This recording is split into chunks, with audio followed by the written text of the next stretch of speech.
నమస్తే అమ్మా. నమస్తే అమ్మా. అమ్మ, ఆదివారం అమావాస్య వచ్చినప్పుడు జనరల్ గా ఆ రోజుని మనం అంతా ఎలా సద్వినియోగం చేసుకోవాలి? అసలు ఆదివారం చాలా గొప్ప రోజమ్మా. సూర్యుడు ప్రధానంగా ఉండేటటువంటి ఆది అంటే మొదలు మనకి.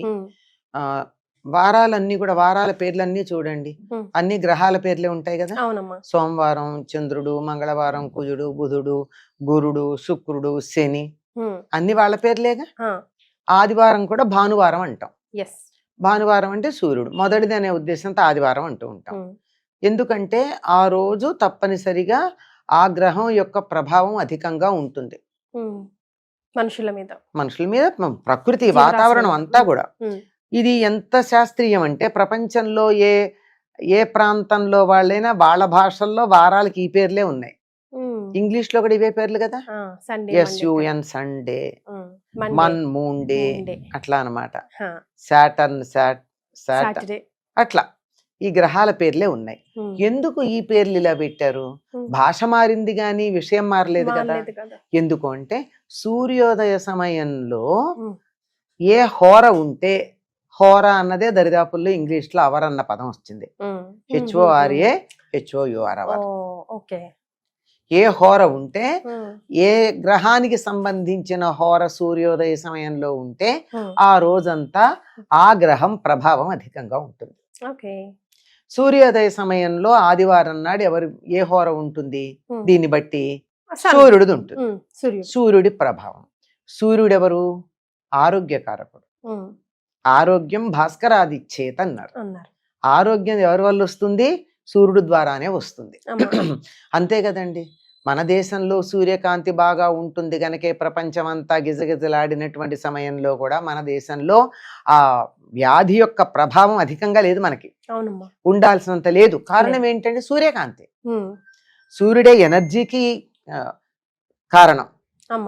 సౌర శక్తికి కూడా మూలం సౌరశక్తి మూలం అంటున్నాం కదా. మూలం సూర్యుడే కనుక శక్తి గాని పోషణ గాని, చెట్లకి పత్రహరితం తయారు చేయించేటటువంటి శక్తిని ఇచ్చేవన్నీ మనకి పుష్టిగా ఆహారం ఇవ్వడానికి కారకుడు సూర్యుడే. వేడి, వెలుగు, కాంతి, ఆహారం ఇలాంటి అన్నింటికి శక్తి. అందుకే కదా మా ప్రత్యక్ష దైవం అంటాం. అందుకే ఆయన్ని ప్రత్యక్ష దైవం అన్నాం. మిగిలిన దేవతలు కనపడకపోయినా ఈయన కనపడతాడు. అటువంటి సూర్యుడి యొక్క శక్తి అత్యధికంగా ఉండేటటువంటి రోజున సూర్యుడిని ఆరాధించినట్టయితే మనకు ఆరోగ్యం బాగుంటుంది. అందువల్ల ఏం చేయమని చెప్పారంటే ఆదివారం నాడు అభ్యంగన స్నానం చెయ్యకూడదు. కూడదు. మనం ఏంటమ్మా రివర్స్ చేస్తామా? చెప్తాను, కారణం కూడా చెప్తా. ఆదివారం నాడు మాంసాహారము తినకూడదు. అవును, అదే రోజు తింటాం ఇన్ పర్టికులర్. అసలు దీని గురించి నేను సపరేట్ వీడియోనే చేద్దాం అనుకున్నాను, బట్ టాపిక్ వచ్చింది కాబట్టి చెప్పండి అమ్మా, ఎందుకు తినకూడదు, వై చెప్తాను. ఆదివారం నాడు బ్రహ్మచర్యం పాటించాలి వివాహితులు కూడా. ఏమిటి కారణం? ఇవి ఆరోగ్యానికి కారణం. సూర్యశక్తి చాలా ఉచ్చ స్థానంలో ఉన్నప్పుడు ఆత్మకారకుడైనటువంటి సూర్యుడు ఈ ఆత్మ వేసుకున్నటువంటి చొక్కా కదా శరీరం, ఇది చక్కగా ఉండేట్టు చూసేటటువంటి సమయంలో దీనికి కావలసినటువంటి దోహదం చేసేట్టు ఉండాలి గాని దీన్ని చెడగొట్టే ఉండకూడదు. మాంసాహారం మానవులకి నియమితమైన ఆహారం కాదు. కావాలని మనం డైల్యూట్ అయిపోవాలి, మనలో స్ట్రెంగ్త్ పవర్ తగ్గిపోవాలని ఇలా డిసైడ్ చేశారు. యాక్చువల్ గా అయితే మనకి వెడ్నెస్డేనో ఎప్పుడు హాలిడే ఉండేదంట కదమ్మా ఇది వరకు. పూర్వం ఒక్క అమావాస్యకు ఉండేది సెలవు. అమావాస్య పాడ్యమి ఆ రెండింటిని అనధ్యయన దినాలు అన్నారు. అనధ్యయన దినాలంటే చదువుకోకూడని రోజులు. చదువుకోకూడదంటే చదువు వద్దని కాదు అక్కడ అర్థం. ఉపాధ్యాయుల దగ్గరికి వెళ్ళి విద్యార్థులు చదవడం కాక వాళ్ళ దగ్గర నేర్చుకున్నది ఇంట్లో ఉండి వీళ్ళు నేర్చుకుంటూ ఉంటే ఉపాధ్యాయులు పూర్తిగా 2 రోజులు ఉపాసనలో ఉంటారు.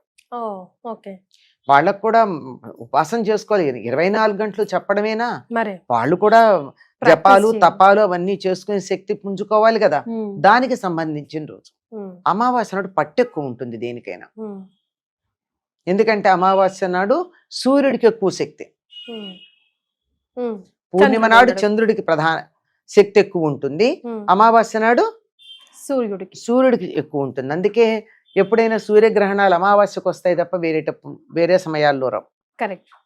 కనుక అటువంటి సౌరశక్తి లేదా సూర్యుడి యొక్క శక్తి అత్యధికంగా ఉండేటటువంటి రోజు గనక తనని తాను బలోపేతం చేసుకోవడానికి చదువు చెప్పడం కానీ అవన్నీ పక్కన పెట్టి ఎవరికి వాళ్ళు సాధన చేసుకుంటారు.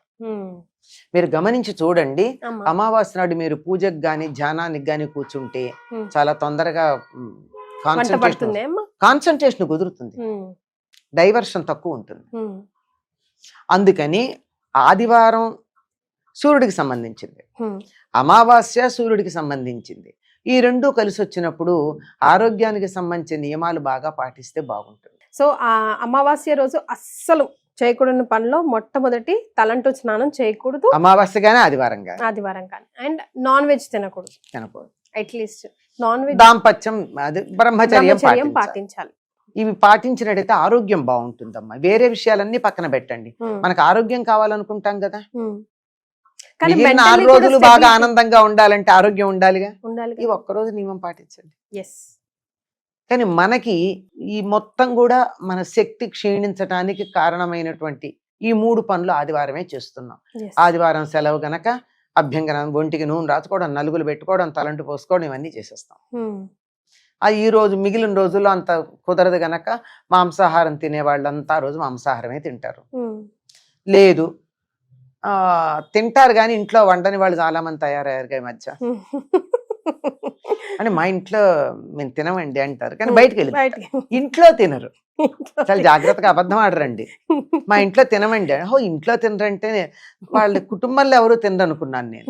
తర్వాత తెలిసింది ఏమిటంటే ఇంట్లో తినరు, అంతేగా. అందుకని బయటకు వెళ్ళి తినడం. మీరు గమనించండి, ఎక్కడ చూసినా హోటల్స్ అన్ని ఫుల్ ఉంటాయి ఆదివారం.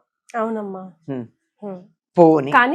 కానీ ఏ మాట కామాట నాతో చాలా మంది ఈ మధ్య చాలా చెప్పడం వల్ల ఆదివారం మెల్లిమెల్లిగా తగ్గిస్తున్నారమ్మా ఫంక్షన్స్ కూడా. ఆరోగ్యం అమ్మా, మిగిలిన 6 రోజులు సుఖపడాలంటే ఒక్కరోజు జాగ్రత్తగా ఉంటాయి అయిపోలే. మరే హాయిగా ఉండండి.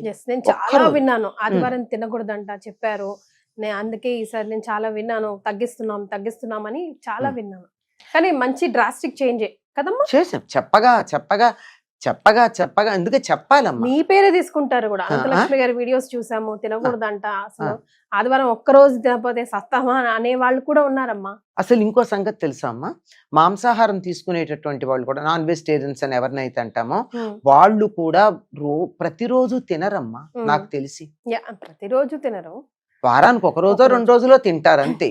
మిగిలిన రోజుల్లో మామూలుగానే తింటారు. అంతేగాని ఈ మధ్య కాలంలో నేను గమనిస్తున్న కొన్ని కుటుంబాలు ఎలా ఉందంటే ప్రతిరోజు ఉంటుంది. అసలు ఆ నాన్ వెజిటేరియన్ లేని పూట ఉండదు. పొద్దున మధ్యాహ్నం, పొద్దున ఒకటి మధ్యాహ్నం, అందులో వెరైటీలు ఉంటాయి కదా, రకరకాలు ఉంటాయి. ఏదున్నా లేకపోయినా తప్పనిసరిగా ఆమ్లెట్ అన్నా ఉంటుంది, తేలిగ్గా అయిపోతుందని కదా. ఇలాంటివన్నీ ఉండేటప్పుడు ఈ మార్పులు క్రమక్రమంగా చెప్పగా వస్తాయి. అందుకే ఏం చెప్తారంటే, ఎవరు వింటారు, గొంతు చించుకుంటావు, కంఠశోష అని వెక్కిరించే వాళ్ళున్నా 1000 మంది వెక్కిరించండి, ఒక్కళ్ళు వింటే చాలు నా గొంతు చించుకుంటే అని చెప్తాను నేను. సూపర్, లేదు చాలు కదా, మార్పు అయితే వస్తుంది. ఈవెన్ పిల్లల్లో కూడా అభ్యంగన స్నానం అన్నది కూడా భోగానికి సంబంధించింది. ఏమవుతుందమ్మా, ఉదాహరణకు మాట చెప్తాను వినండి.